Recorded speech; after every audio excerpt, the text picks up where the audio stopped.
Yep. Hello, everyone. Thank you all for being here. On behalf of PRMG, we're really excited to see so many of you joining us for our very first social media university of many. I am Kasha Stevenson, the Chief Digital Marketing Officer here, and my focus is to help my teams and our partners use social media in a way that actually drives business, not just post to post, but to actually show up with purpose and strategy. Before we dive in, a few housekeeping notes. Everyone is muted. However, the chat is open, so please throw in your questions into the chat. And I know the speaker, he's very interactive, so you guys definitely will feel that in this call today. Today is simply to give you practical strategies and to put action right away. So we're going to help you create content that builds credibility. We're going to help you start meaningful conversations. We're going to help you align your activity with actual business goals. I'm really excited to introduce Arjun Dhingra. He's been in the mortgage industry for over 25 years. He's a mortgage advisor, entrepreneur. He's also a guest speaker. He's the founder of LFG Energy and LFG Society. And I also might add that he's a two-time Taekwondo winner and champion, and he has a podcast. Like, this guy does it all. I don't know how he makes the time, and also has two little girls. He's very well known for helping the industry professionals strengthen their personal brand and becoming very truly indispensable in their markets. And I also have to add, he's hosting an amazing event on February 26th in the San Francisco area called the Better Human Project. So if you're in the area, if you're interested, hit us up and we'll give you more information. But without further ado, I'm really excited to introduce my dear friend, Arjun Dhingra. Hello. Yes, thanks, Kasha. I really appreciate it. It's good to be with you guys again. I feel like now I should just be um All the on calls. the payroll or on the calls because I was with you. What was it, last week? Last Thursday. Last Thursday. Yeah, time's flying. So it's really good to see you guys again and be with you. I know some were live in Miami and then others were in Corona and then others were satellited in, I think, from their offices. Yes. And we Yeah, do have this some partners on today. So potentially real estate partners, brokers. awesome. So we have a Okay. wide variety of folks joining us today. Okay, great. Well, this is going to be what I'm going to talk about is, and we'll make this interactive, as Kasha said, guys. So what I'm going to get into is going to be a little bit informative. We'll pick up on some of the things that I touched on from last week in terms of like, sounding the alarm bell and making sure everyone's aware of what's going, but we'll get tactical on what's working because ultimately I think everybody wants to put forth the effort in this space, provided it's going to do something. And, that's why I did it. My personal story, and many of you have heard it, is that I had to basically make some kind of a shift because I'd been completely commoditized. I was only as good as the interest rate that was stapled to my forehead or my ability to spend and split Zillow lead costs. That was the only worth and value I had in the marketplace. And I didn't realize it until I just been rejected enough and business wasn't coming in enough and I just didn't feel really good about this industry or this work anymore. So I had this like intersectional moment where I thought about quitting and the question was asked of me, like, who actually knows what it is that you do for a living? Who knows you? And when I was honest about it, there wasn't any enough people that knew about me. So everything we're talking about today, guys, is something that can neutralize all the disruption that's out there. It'll bring attention to you, and it's all about visibility. That's just if you want to write down something at the top, everything that we're doing is about visibility because that is the one component that you have 100% control over. If you control and can maximize the amount of visibility you have in your marketplace, and I need you to understand this, you will always have enough at bats, you'll always have enough opportunities, enough conversations, and that ultimately will lead to more business. Period. You just need to be visible. We can't control who's going to do business with us as much as we like to think that we have 100% control. There's always that little slip at the end, right? I've got that. There's a funny expression that I heard growing up in Nevada that there's a many a slip between a cup and a lip. When you're wearing a white shirt and you have coffee, like there's still a shot you're going to spill it on you, just even though it's a short distance from the cup to your mouth. So, we can't control, but we can control visibility. So let's get into this here. Remember, too, that there is immense opportunity out there. A lot of people think that what we're talking about today and what Kasha, Jessica, and the team have brought to you is either saturated or it's too late. Does anybody kind of maybe sometimes feel that way at all? And be honest, it's cool because I want to make sure that we have some breakthroughs on this call today. And you can just throw in the chat. Do you feel it's saturated?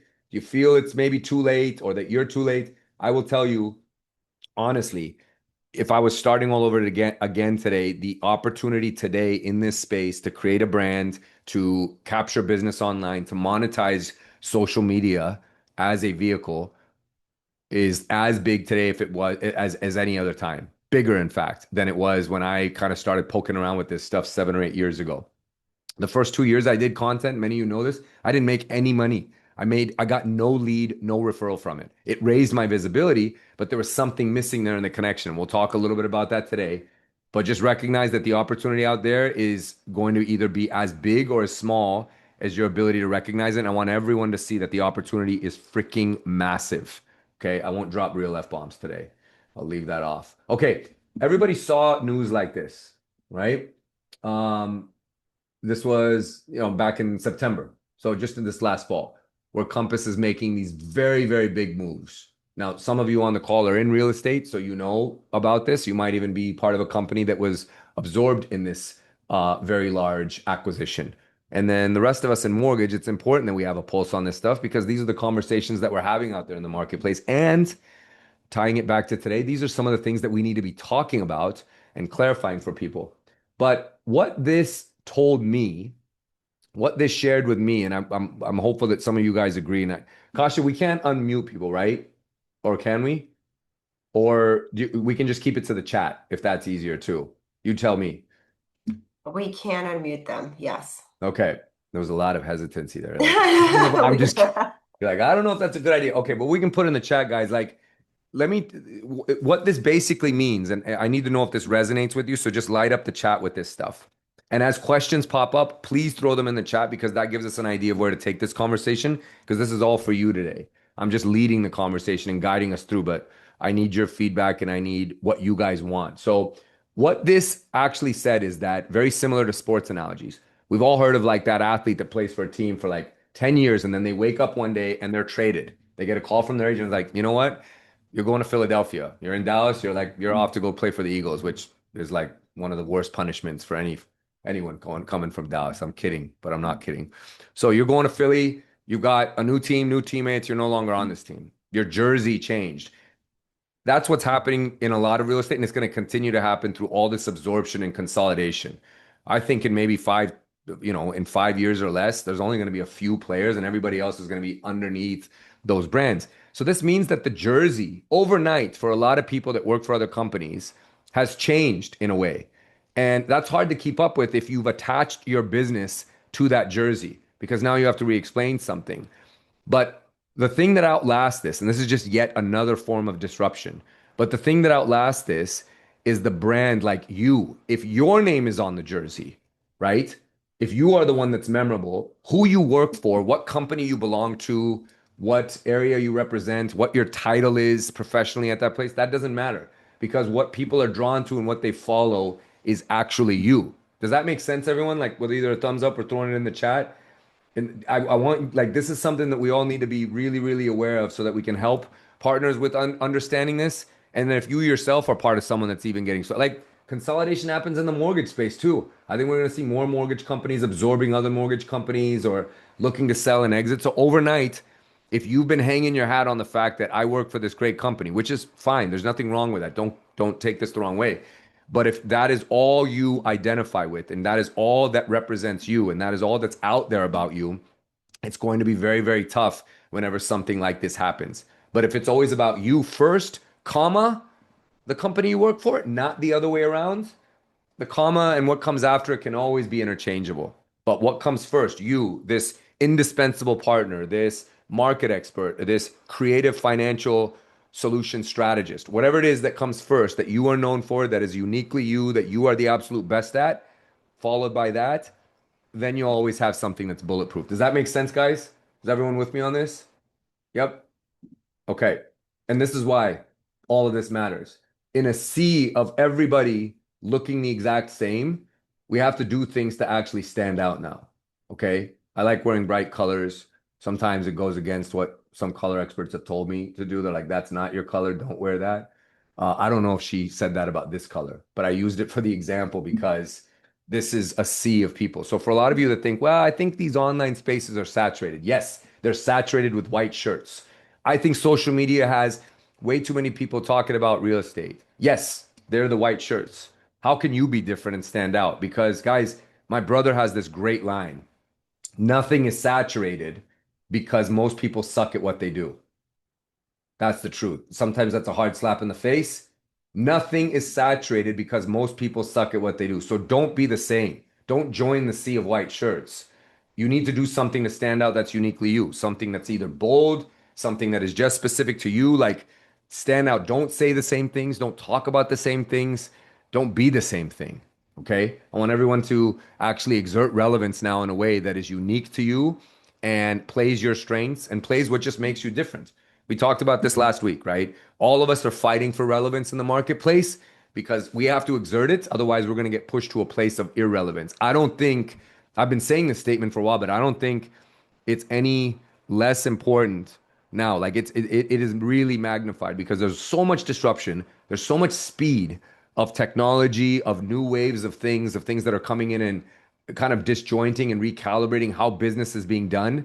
It's happening fast. And while that can be intimidating to some, again, recognize that there's a big opportunity here because there's a lot of attention out there and we want to grab it. Let me break things down for everyone because I think this comes up a lot in terms of what how do we categorize, and we're talking social media today, guys. I'm not going to be talking about either mass media, legacy media, other forms of media, print, email, billboards, grocery cart signs, none of that. Today is just social gets divided up into three categories, and I want to help you with this because I think sometimes this gets intimidating, like what should go where, what platform is kind of identified with which or what. Some of them are a little chameleon like, they can be interchanged, but I'm going to keep this really simple today for purposes of this conversation and just so that everyone feels a little less intimidated by it. There's short form, mid form, and long form. You can either write this down or just take a screenshot of it. Short form is your Instagram, your TikTok, your Facebook. Okay. Now, some of those can actually translate into some of the other spaces because they allow for longer content. But again, for purposes of today's discussion, let's just think of it that way. Think 30 to 45 seconds tops. And the purpose of short form content, as it pertains to real estate, is to help people make money, save money, or avoid a mistake. There's lots of different styles in which you can do that, but that's the purpose. Not to introduce yourself, not to have this long intro or like telling everyone who you are and who you work for. You just get right to the point because you've got very short time. Okay. Short attention spans. And the way you want to recognize this is like who's on there and what are they doing, right? I always joke that nobody gets into an Uber to go to happy hour and start scrolling LinkedIn. That's not on no one's on anyone's bingo card. When somebody gets in an Uber, you're going to the airport. If you get on your phone to scroll social media, you're scrolling short form stuff because that's what your mind wants. You want quick hitting stuff. So recognize what that is. Mid form will be your LinkedIn. That's what you can think of mid form. Mid form is where people go with intentionality. Mid form is where people go for like some thought leadership, seeking a new job, seeking industry trends. So, and they're generally sitting at work. They're not rushing. So you can go 90 to 120 seconds if you're doing video. LinkedIn is also, or mid form is also an amazing place and a huge, huge opportunity for anyone in real estate and mortgage who loves to write. If you like to write, like that is the place for you because you can write and you don't even have to, you could never post a picture or a video and still get engagement and still create opportunity for yourself by simply writing. So that's why I love LinkedIn. And I think in real estate and mortgage, it's still one of the best like kept secrets in terms of an opportunity for creating visibility and reach. And then long form, just think of YouTube. Long form is where you go to educate people. You can do your longer versions of collaborations, property tours, if you will, teaching people about the A to Z of a certain process.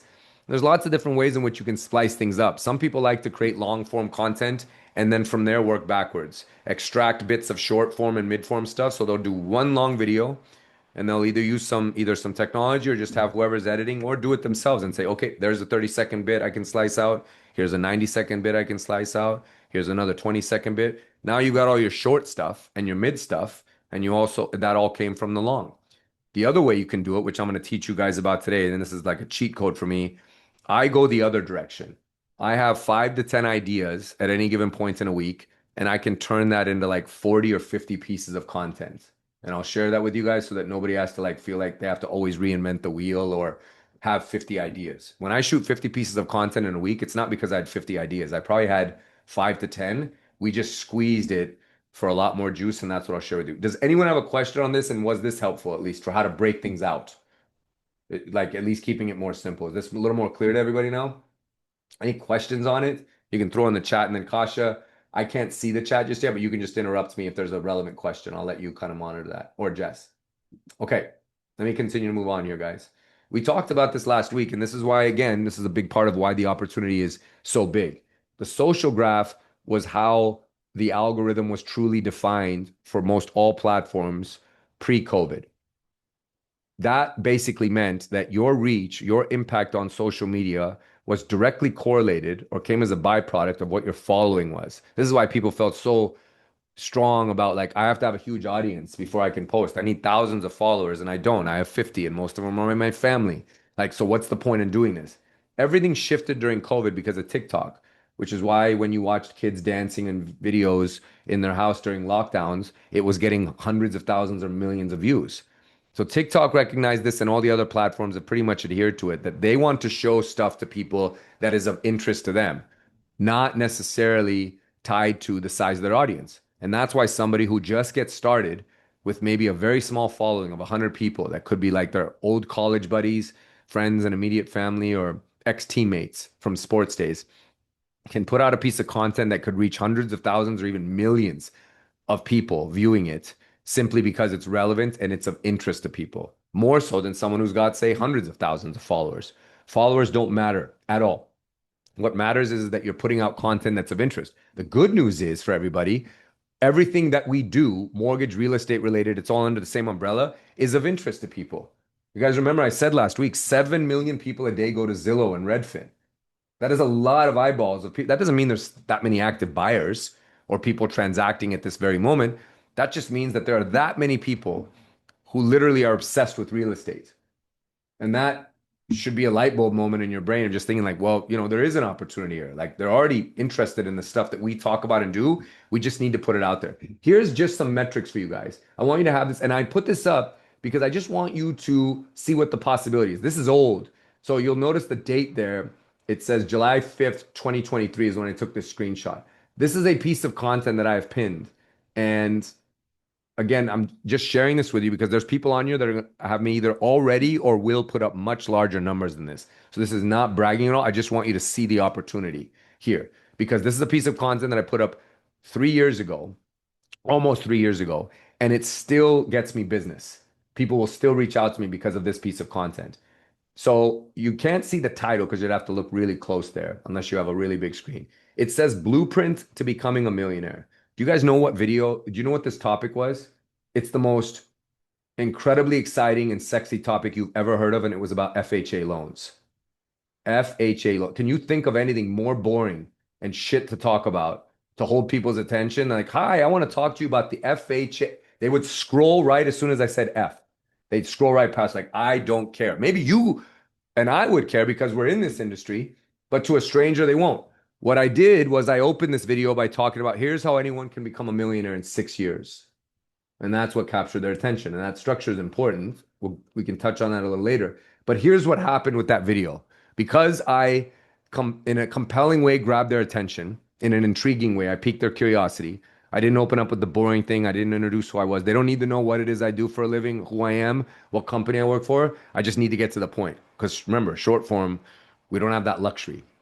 All right. If I want to talk about something a little longer, that's for LinkedIn or for YouTube. But on Instagram, Facebook, TikTok, I need to get to the point. This video was played, you see there's 761,000 times, but the most important metrics, three of them, are first the two to the far right. 17,000 times this video was saved. 17,000 people saved this video. 27,000 times it was forwarded or shared on other people's social.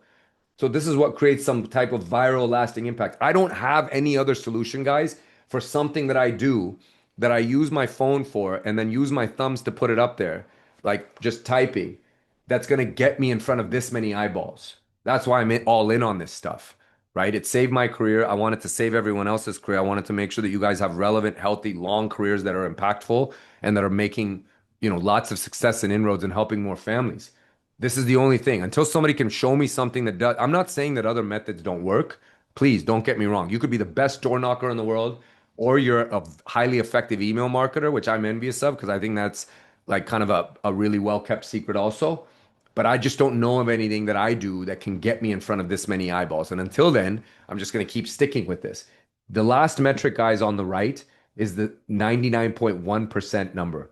That's basically telling you that 99.1% of the people who played this video had no idea who I was.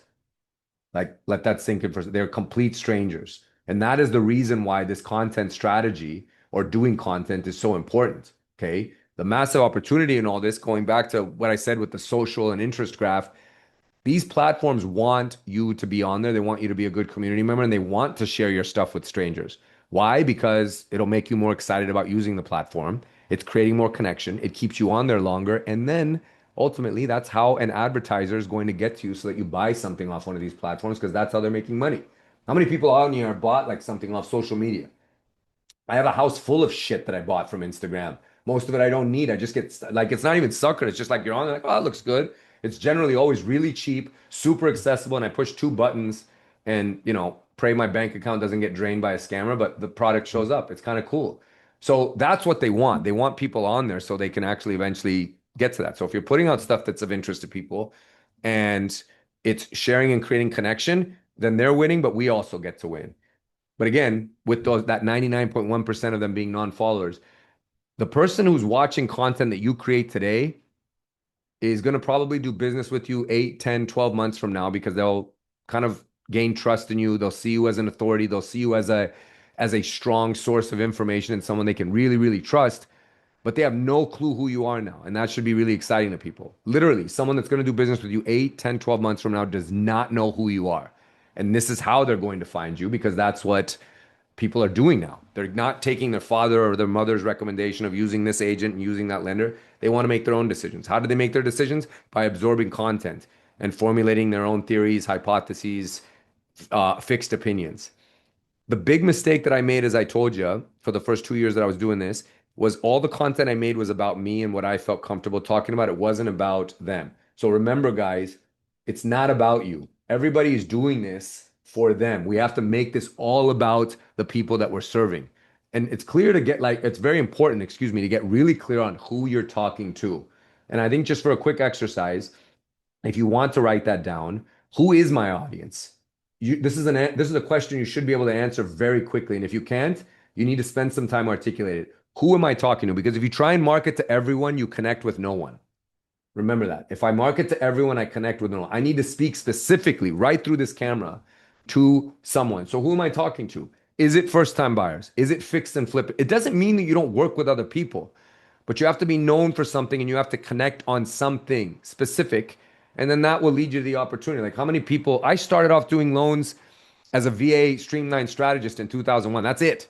I was doing VA streamlines. It didn't mean that the occasional conventional or jumbo loan didn't come my way and that I would do it, but I had to be known for something because I needed to be very specific about what it is I'm doing instead of trying to be everything to everyone and confusing my audience. So be clear on being able to answer. You could have multiple audiences, and that's fine.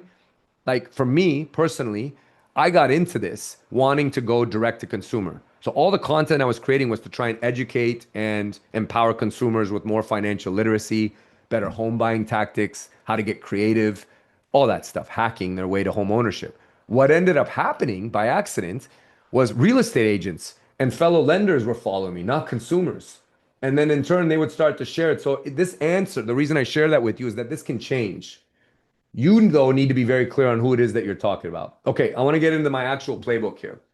This is the stuff I haven't deviated from this, full disclosure, guys, for the last, now it'll be 2 full years. 2024, I ended the year with this being my playbook. I doubled down on it in 25. I'm not deviating from it at all in 26.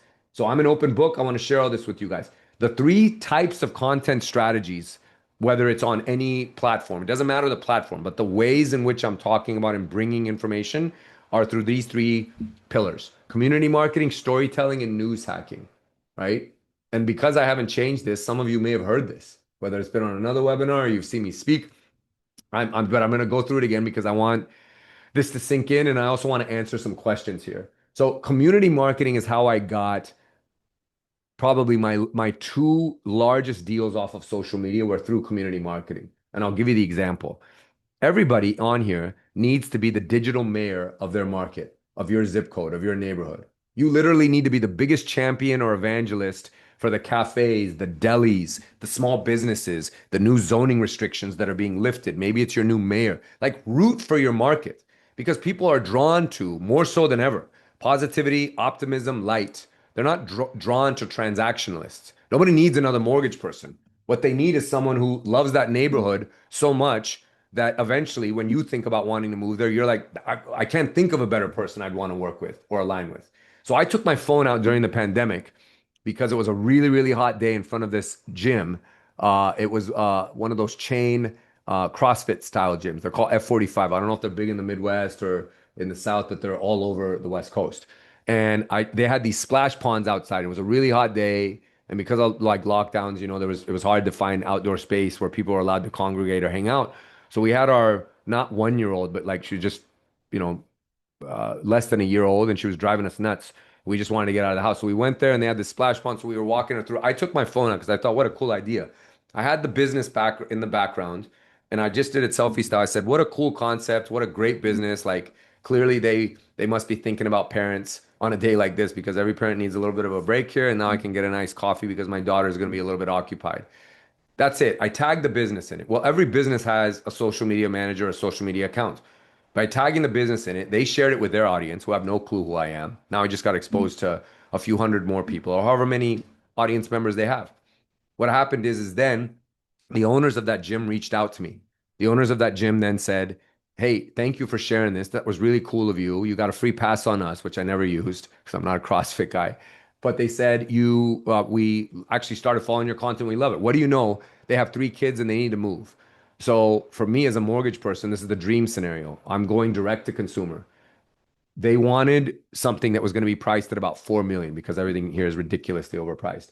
I called an agent and that was an expert in the market they wanted to live in after I'd qualified these people to refer a $4 million buyer. The agent didn't return my first 2 calls because she thought it was a prank because every agent has never received that phone call that a lender has a $4 million buyer for them.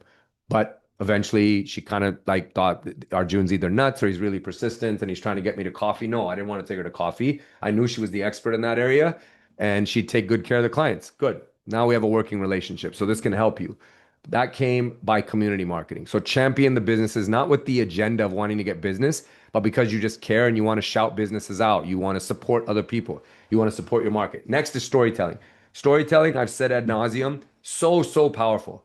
Don't talk about what you just sold and what you just listed. Talk about the person that you helped. Draw people in. Tell the story of that person or that family that you helped get into this place, into this neighborhood when they'd struck out 5 times working with the wrong people, and you were just so blessed and honored to have helped them actually get in. Like people identify with stories. They identify with the characters. They don't identify with boasting posts. And I know that everyone wants to post credibility. I get it. We all have to blow our own horn. But when you're on social and you're trying to create an audience and build community, boasting your way to doing it is not going to work or care because it's just not that special. Everyone else has sold a house too. Everyone else has bought a house. Everyone else has just listed a house. It's not unique. But the characters in the story are unique and it humanizes you. And then last is news hacking. If you just take the news of everything that's going on out there, screenshot things, keep ideas, you can have endless ideas of what to comment on and say, this is either BS, here's why this is true, here's why you should care, here's what this means for you. You're translating the news. Just take the news, hack it, and translate it for your audience. Okay? As long as you're talking about what the opportunity here is or why people should care, you've got it. Now I'm going to pause here for a quick second. I want everyone to, if there's any questions on these 3 styles of content or you have an idea you want to run, let's do it because I promise you it'll be helpful to someone else on this call. Arjun, is there like a special, like, do you, like say this week is for community marketing, this week is for storytelling. How do you determine like what content you're going to go with? I don't, that's a great question. I don't have a cadence to it. It's kind of like just what comes up. A lot of the community marketing storytelling will be done in my stories because that's just like it comes to mind and I just want to share it with people because like I'm happy we just got them in or we just helped this person with this or like I did that day with the business, right? That wasn't like let me get my videographer out, we'll come do this next week. We'll edit it. It'll take a week and then I'll post this. I just Yeah. did it right there. So community marketing and storytelling, guys, do it in the moment. It's not to say you can also do some storytelling, edited and polished content that goes in your feed. And hopefully everyone knows the difference. When I'm talking about stories, I'm talking about the horizontal, the left to right stuff and all these platforms. Stories, quick attention, lasts for 60 seconds and it's gone in 24 hours. It's a fleeting moment. Vertical is something that'll be relevant next week, next month, next year.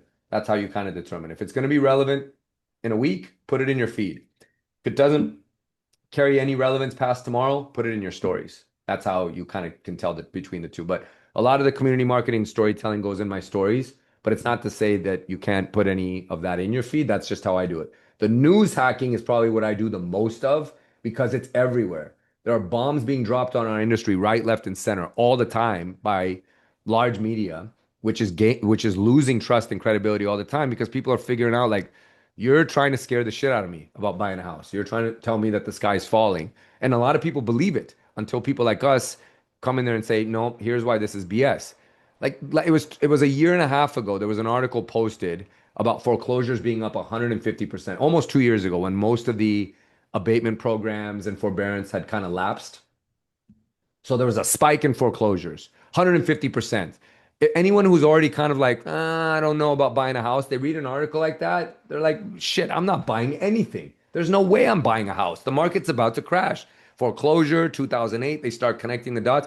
That was purely agenda driven to get clicks. Guys, so what I did was I took the article and I said, here's why this is complete categorical BS.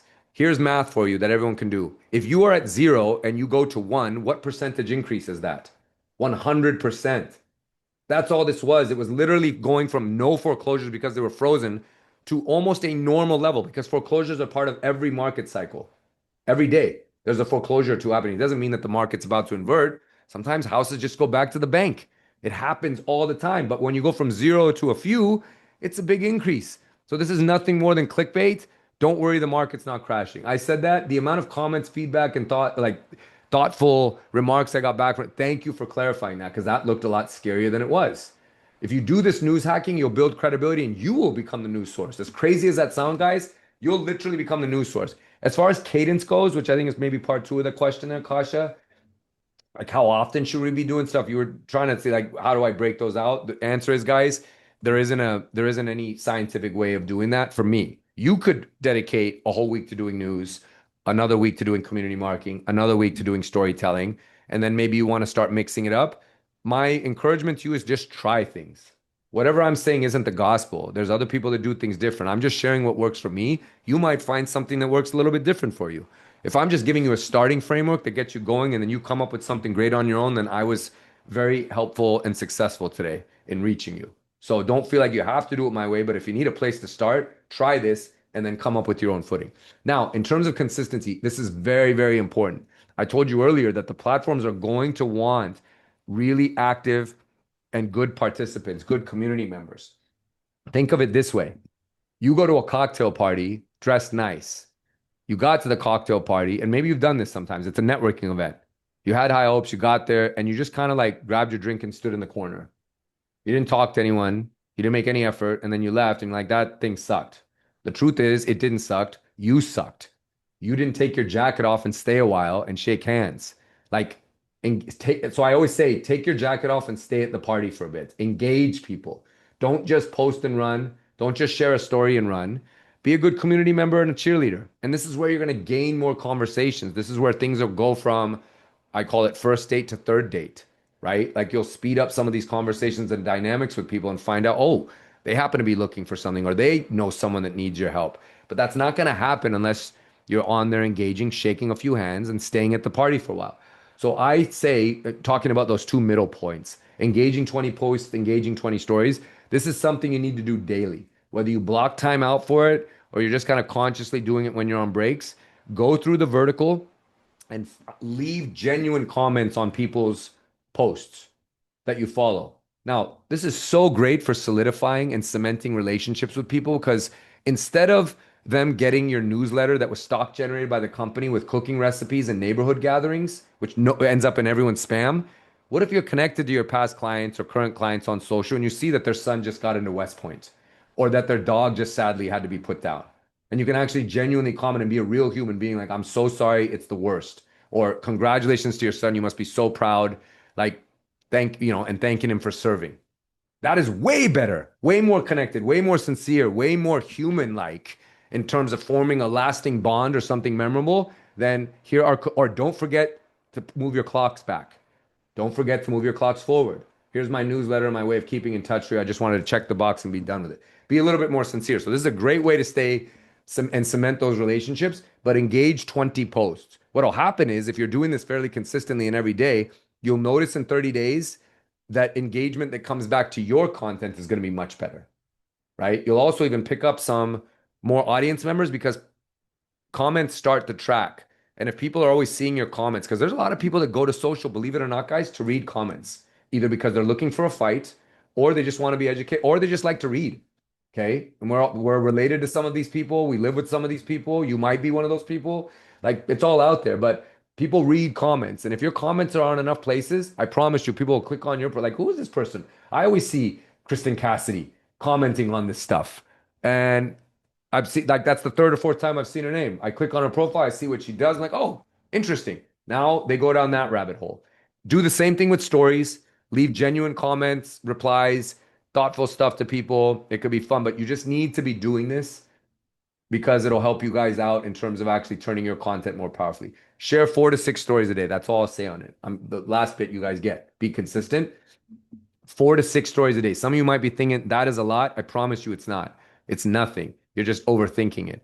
One story could be you could screenshot what you're doing today or take a picture saying, I'm with all my colleagues and I'm looking forward to being more active online and you are going to be seeing a lot more from me. What do you guys want to hear about? Or what do you care about? Or what can I help with? There's a story.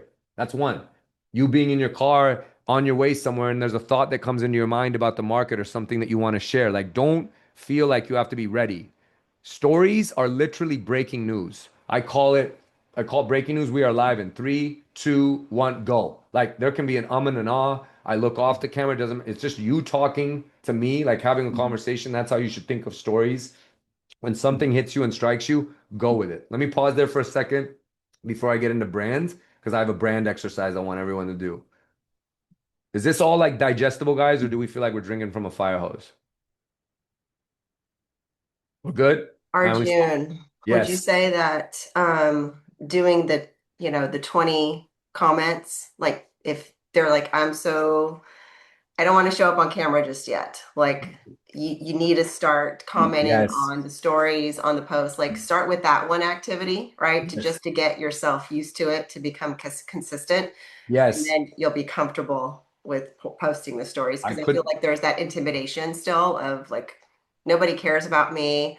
Um, and how do I look on camera? All those things, right? I'm not camera ready, or my lighting isn't right, or I don't have a camera crew. Like all those, I think they all have that insecurity. Yeah, no, so let me talk about the rebuttals first for those things. Like I don't like the way I look, I don't like the way I sound and all that.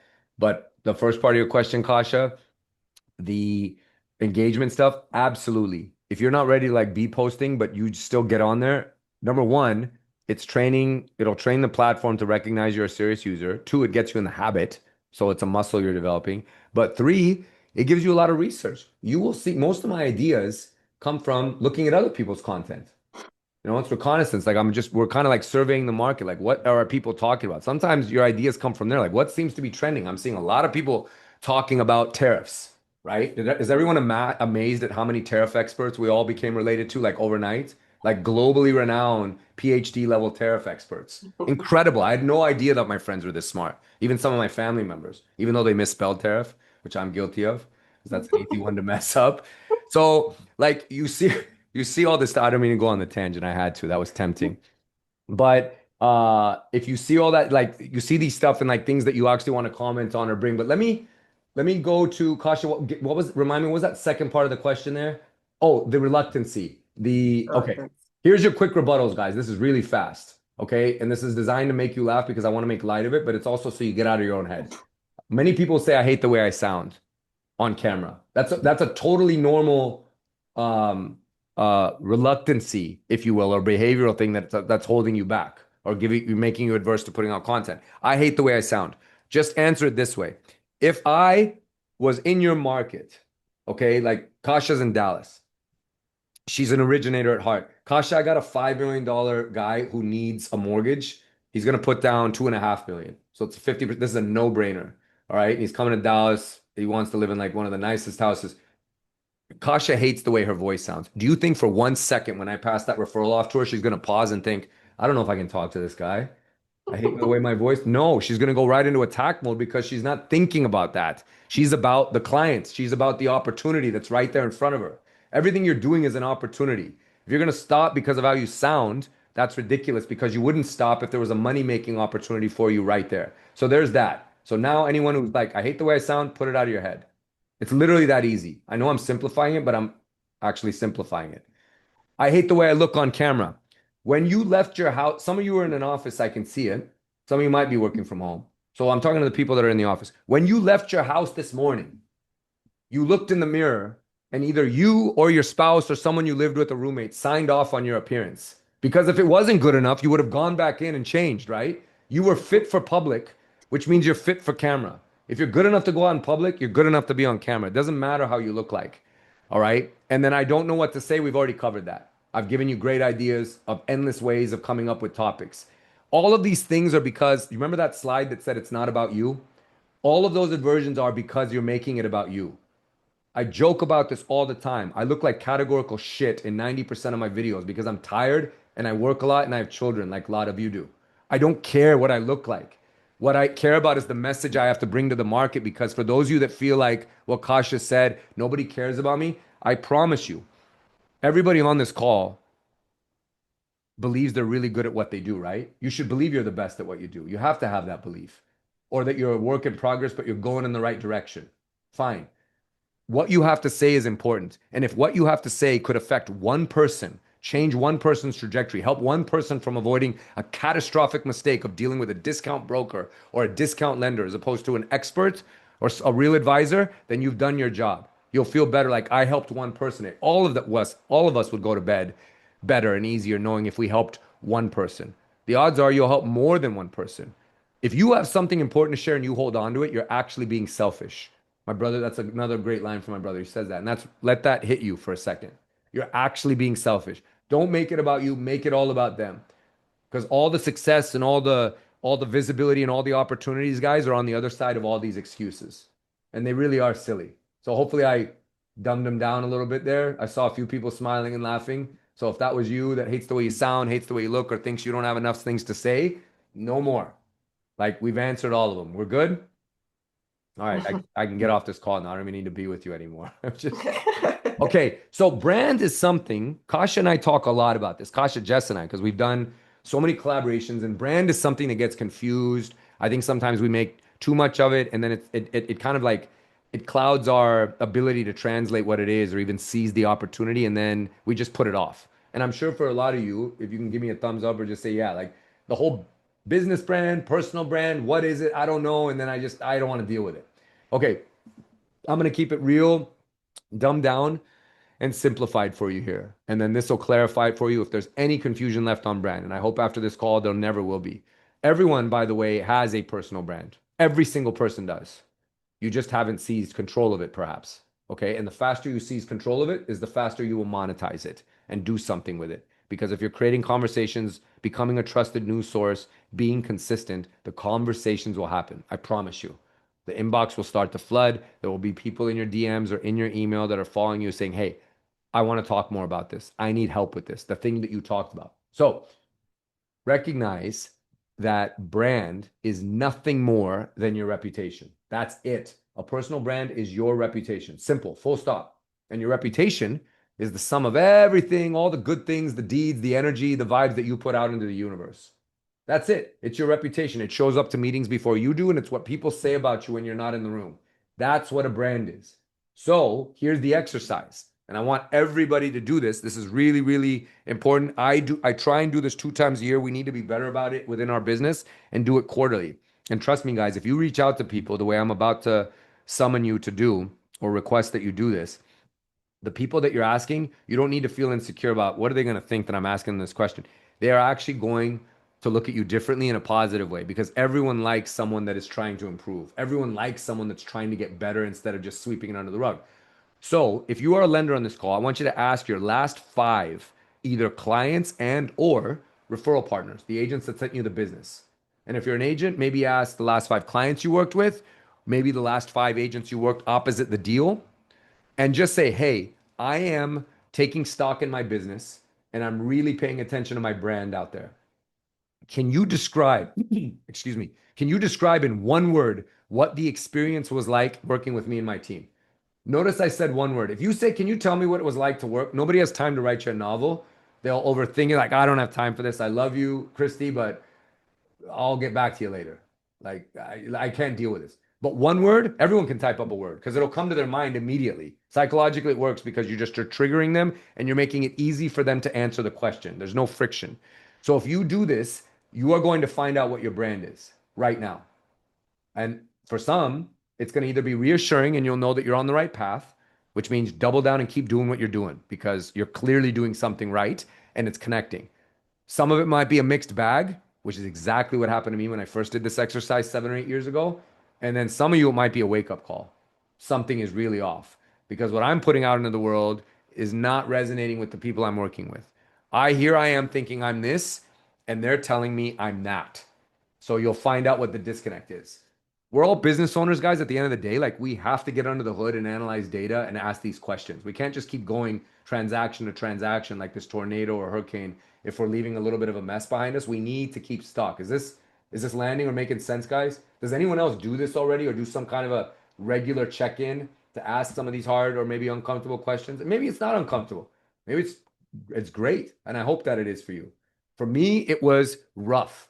I joke that I was running a very high-end Michael Mina or Michelin star restaurant in the front where I was, white tablecloths, I'm in a suit, I'm seating people, but my kitchen was a fast food restaurant. The back end of my operations was chaotic. It was multilingual. There was things flying and breaking all over the place. The food wasn't coming out right, and I didn't realize this because I wasn't paying attention to it. So when I did this exercise, I got all kinds of answers like, "We love you, but," and I'm like, "Oh shit, what's about to come next?" Right? When everyone says it's not you, it's me, and the breakup or whatever it is, like that's what I was getting lots of. So I was a bit alarmed, but I knew exactly what we needed to address. And again, this is great to do quarterly, once a year, whenever you want. Just do this work. Any questions on brand, guys? And does this simplify it for you or make it easier? Was that Yeah, I helpful? just I just put in the chat that they could ask their agents, their brokers, or any partner that they work with at least twice a year, right? Yep. Great idea. And trust me, guys, everyone wants to work with someone that's improving. Think about who you like working with. When you have a friend coming out, like people are like, well, they might say something bad about me. No successful person or high performing person will ever talk smack or look down upon someone who's trying. I promise you that. The only person that might ever talk smack, like, oh, she's asking me about what her bit, whatever, those people are not people you want to work with, anyways. I'll just call them what they're losers, effectively, or they're just not, they don't belong in the marketplace, anyways, and you shouldn't care what they say. But any high functioning, high performing, high income earning person will never knock somebody for trying. Remember that whenever you get self conscious about asking questions or who's judging you or not judging you, they'll never do it. This other, as we land the plane here, guys, and close this out, and then we can do a lot of questions and get and take this in whatever direction you want for whatever time we have left. Sitting silent isn't an option anymore. It really isn't. We've been saying it for years, and I'm telling you, that like with the amount of disruption and how fast of it. Last year, it was Rocket Company buying Redfin and Mr. Cooper. I don't know what this year is, but I'm pretty freaking sure it's going to be something massive. Another big bomb is going to drop. They're happening year after year. There's mergers, acquisitions, things are changing. Forget about the rate environment, right? Like just there's constant shifting. If you sit silent, you're going to let other people grab the mic and take the attention from you in your market. And it's not saturated. I already told you why, right? You have to speak up. You have to exert your relevance because, as my brother said, if you are being silent, it's an omission that you don't believe in what it is that you do anymore. That's what you're telling the audience. That's what you're telling the public, that you don't believe in home ownership anymore. You don't talk about it anymore. You're silent. So I'm just going to believe what everybody else is saying is that this is all going to hell in a basket. The market might be about to invert or crash because you don't seem to be speaking up about it. All right. Take a picture of it, remember it, write it down, put it on a post-it note. I can no longer be silent, guys. None of us can. We all have a job as stewards of this industry and a heightened responsibility to actually like put this out to people. Let me go back to this. Sorry. I'm gonna pause there, Kasha, and like if there's something you want because you know me well, like you want me to go in a direction, like please you ask me and direct us. Otherwise, let's take questions from people and hopefully this has been helpful so far. No, I think this has been great. What are like the three things that you want them to take away? Yeah, what I want you to take away today, guys, is I want you to do something today. I don't want you to wait. Literally, the moment you get off this call, I don't care if you're late to your next Zoom or meeting, I want you to take your phone out. You're going to do this. Everyone's going to do this. Okay. And you'll tag PRMG, tag Kasha in it so that she knows, tag Jessica so that they know that you did it. Take your phone out and just share something that you're excited about, whether it's in the form of an opportunity. Maybe it's just what we talked about today. I just got off a great call with this guy in San Francisco who's crazy. And I am really, really excited to put out more stuff, guys. And you're going to be hearing a lot more from me. That could be your story. I want you to just take your phone out. Don't worry about how you look. If anything, just go face a window. That's natural light. It's so easy. You don't need equipment. These phones are the best cameras in the world. You don't need anything else. You literally need nothing else. Okay? Just take your phone out and talk to it. It could be a 10-second story, but the one takeaway or action item is I want everyone to record a story today, and you'll be like, done, posted, shared. And you'll feel like, oh my God, you actually might, some of you might feel like you slayed a dragon today. And that breakthrough, that dopamine hit in your brain is going to be really, really powerful. And I promise it'll lead to some other good positive stuff today. So that's one takeaway I want. I want everyone as a number two, do the brand exercise. Don't waste any time on that. Send it out. Some of you I saw like heads down, like on your phone. There might be someone on this call that started texting a past client that question right away. Describe for me in one word what it was like, what the experience was like working with me and my team. Just ask, tell them I'm taking stock in my business and I want to really fine tune some things. This is important to me. Can you just give me one word? Everyone can give you one word. They've got 2 seconds to do it, right? So just ask that. Take your phone out, do a story, take stock in the business and actually figure out what your brand is. And then in terms of where to start, this is the last takeaway for you, Kasha, where you should start. I gave you that breakdown of what let me see here. I gave you that breakdown, guys, of these, right? The platforms. Some of you might be like, I don't know where to start. Should I do all of them? No, don't do all of them. Don't take from a fire hose right now. I eventually would love for you to be on all of them. Pick the one that you spend the most time on because you're already a consumer of content on there. You already know what it's like to receive content, to listen to things, to watch things.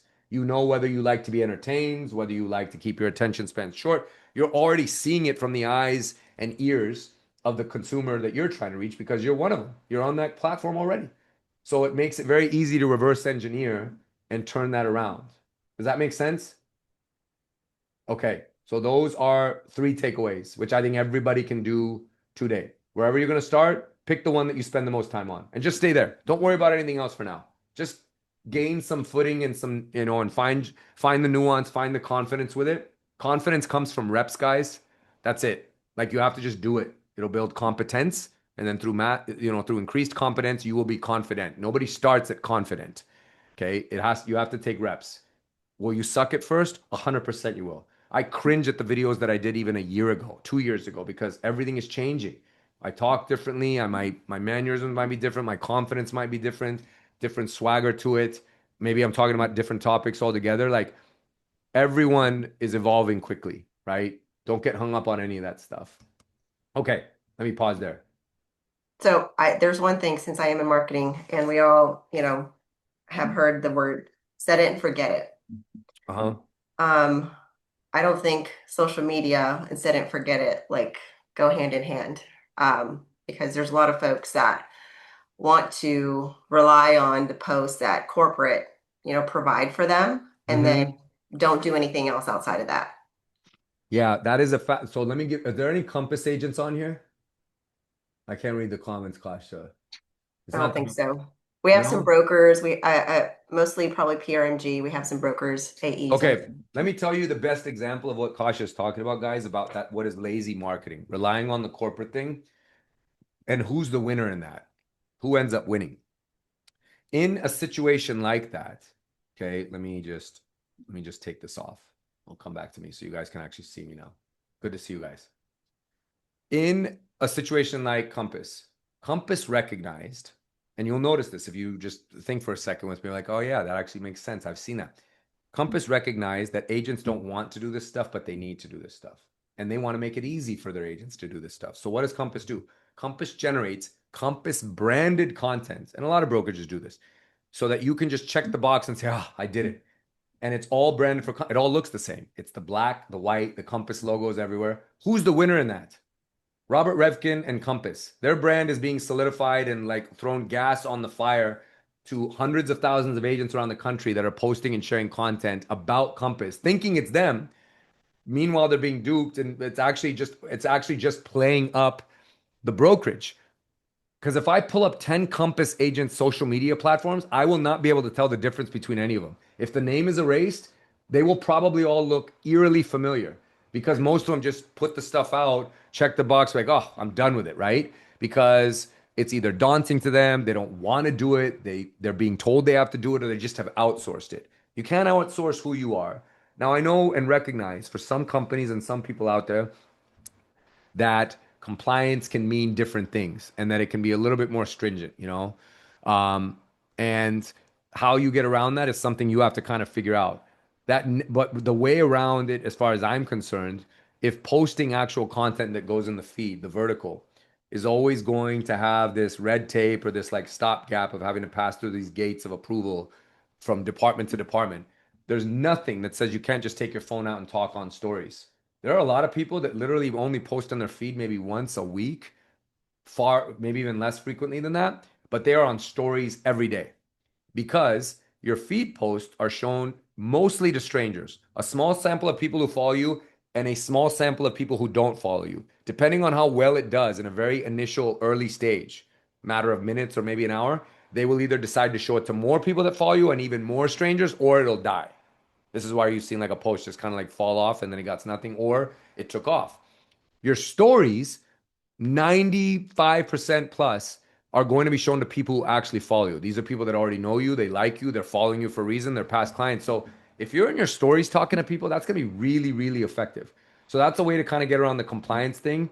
But don't rely if it's just being provided for you and you have the opportunity to do something on your own and make it uniquely you. Don't rely on the corporate thing as just a way of saying, ah, thank God it's done for me. That's fine and it's helpful to maybe give you a little bit of framework or a structure initially, but it needs to be you. You can't outsource you. What did I talk about at the beginning? Jerseys change, teams change overnight, companies merge. If you were reliant on that brand, like suppose Compass got absorbed, suppose Ryan Serhant buys Compass one day because he's probably the only threat to them at this point, right? He's growing so huge. I feel like those are going to be the only two brokerages in name in like 10 years. We won't have any. It's like Compass and all the companies that fall underneath it and Serhant and whatever he's done. But suppose he bought them. All those Compass agents and the content strategy I just told you about would be screwed the next morning because like now I like what do I do? You know, I was relying on that name. So I know that was a very long-winded answer to your question. You can't outsource you. It has to be uniquely you. I understand if there are some compliance things you need to navigate through, but don't just rely on that. Even if you have to put up stuff that toes the company line, I understand. That's fine. But get stuff in there that is you. Like make it yours. So important. That human connection of being authentic is very critical because if Yeah. they just feel like it's a corporate post, they're not going to No, they don't care. create that relationship or feel like they know you. No, they don't. People want to connect with those that they know, like, and trust. I'm friends with Kasha, a longtime industry friend, because I've gotten to know her a lot through her social. I know that she's a dedicated mother. She's got three boys that run her ragged. Like, she's real about it. She's honest about it. She's a family person. Like, she's close to her, like everyone that she's around, and she serves people. Like, this is how I've gotten to know her because I see that side, not because she's always talking to me about the market, right? And for a lot of you that I know on this call, because we've either been friends for a while, we follow each other, that's how I'm getting to know you too. So that's what people are going to be drawn towards. Nobody needs another mortgage person. They need a great person who just so happens to do mortgage. That's who they want to be connected to. Okay. So remember that. Next question. Any questions? We've only got him for a few more minutes, guys. I know we don't want to. There's one. You want to read that to me, Kasha? Yeah. Is it true if you spend some time on a platform interacting before you post, then it will help with reach? I believe it does. I know there's like differing opinions on it. I know for me it does. I think that's a really good thing to do. Like Yeah. if you've got a post and you know you're going to be putting it up, in a couple of hours. Do that engagement strategy that I told you, your 20 and 20, 20 horizontal, 20 vertical. Do it right before, give it a few minutes, and then post. Because oftentimes, just like you probably do, you get alerted on your phone when somebody posts or somebody comments on one of your posts. And then if there's like 20 comments are popping up on people's phones, and then you got something that goes up, when they open up the platform, your content's going to go right in front of them almost immediately. It'll be one of the first things that hits their feed. So it will definitely help you with that. The other thing I'll Yeah. tell you guys with that strategy, when you're leaving 20 comments, you might find after a week or so, I'm kind of commenting on the same 20. Go deeper. Because what's happened now is that Instagram, I'm using that as the example here for purposes of this question and conversation. Instagram has already recognized that you and Kasha are good friends, so Kasha is always going to be at the top. But if you want to connect with some of these other people that you're like, God, I forgot about Kristen. Like we follow each other. Why do I never see anything? Or scroll deeper, get way in there, and then like get some engagement going in some of the stuff that you don't see that's kind of top of feed or top of funnel. So mix it up a little bit. Love it. It's all about the algorithm and it Yes. changes all the time. And so I just will say for the PRMG folks, we have a social media team, Jessica and Billy, they follow it. We'll be doing some internal trainings around this, tips and tricks. But for the next social media university call, would love to see what you guys want to see covered. So if there's any particular topics, throw them in the chat. In addition, throw in your Instagram handle, your Facebook handle. Like, let's follow each other. Let's see all of the content that you're providing, and then make sure you do follow PRMG Corp to see all the great content that's being generated. I know we're over, gosh, we're already 3 minutes over. This is all great stuff. Anybody still on the call that would love to ask Arjun a question or want to know any more about Better Human Project? Like, I want to definitely talk about that. Because it's not a typical mortgage event. It's not a mortgage event. It's a, yeah, like humanity event. It's about being a better person. Because I feel like myself included, you spend a lot of time working and on your family and on everybody else around you, not yourself. And Yeah. Better Human Project is time to focus on yourself. So I'll tell you guys just something briefly about why I did this event. I have put on a lot of events. Many of you have come to them that were always focused on business. Do more, sell more, earn more, hustle harder. Like we all go to those events and they're important. But after a while of years of putting these on and attending them, I realized because I'm very big into personal growth and involvement. I don't think if you're either growing or dying as a person, and if you're only growing professionally, then you're dying as an actual human, right? You're not moving forward. But I noticed there was a gap in all these events. Like no one talks about the human side of things, limiting beliefs that are holding us back, the demons that people are fighting, the thing that's blocking you from a success. You go to event, you listen to what Kasha tells you, you're doing all this work and it's not connecting. That means it's not a business or an execution thing or that you need a coach or you need another webinar. It's something to do with you. There's something inside holding you back. So I thought, you know what? Let me do this. And it was last year. It started off as a passion project. I said I'll call it the Better Human Project. Cool, clever name. Came up with this logo, and the response and the feedback from it, and what people came out and like we sold out. Kasha was there, which means a lot to me because everyone that came on a leap of faith because there hasn't been an event like this. It's like, oh, what is he doing? I'm just gonna come because he harassed me, or I'm gonna come because I'm friends with him and I could use a good trip to San Francisco anyways. So people came out, but what it told me was that people need more of this in their life. People told me this changed their life, it changed their marriage, it changed how they interact with their kids. People brought their teenagers to this event because it was a personal growth experience that they could do. This I'm calling it the new date night. People are bringing their spouses. Like, forget about going to a date and arguing over the same shit conversation you had 3 years ago because of what your mother-in-law said. Like, come to this and grow as a couple. And these speakers that we have this year are incredible. It's only a half day event, guys. It goes from 12 to 5 with a networking happy hour afterwards. But we're expecting 350 industry folks at this. It's going to be bigger and at a beautiful venue. So you'll get between refreshments, light bites, and even cocktails, you'll get more than your fill on the ticket price. But if you are lacking or you feel like personal growth is something you don't commit enough time to, I promise you this event will be it. I don't care what you sold, what you didn't sell, your level of production, whether you had a great year or shit year. Like the only thing I care about in that room, because we're all going to be the same that day for 5 hours, is that we just want to be better. And if you guys are in alignment with that mission, make the day trip out because you'll easily be able to make it depending on what side of the country you're in because of the time difference. And you could even fly out that night after it's done. But I appreciate you letting me share it with you. I appreciate you letting me be with you guys today. I'm here to support in any way I can. I'm very passionate about the industry getting better. So Kasha and Jessica, whatever they need from me, it'll always be there for you guys. You guys can reach out to me directly. I hope to see some more of you in San Francisco. And yeah, that's it. Well, if nobody has any other questions, we want to thank everyone for joining and expect another SMU Social Media University call in the next couple of months. But thank you all for joining. Thanks, guys.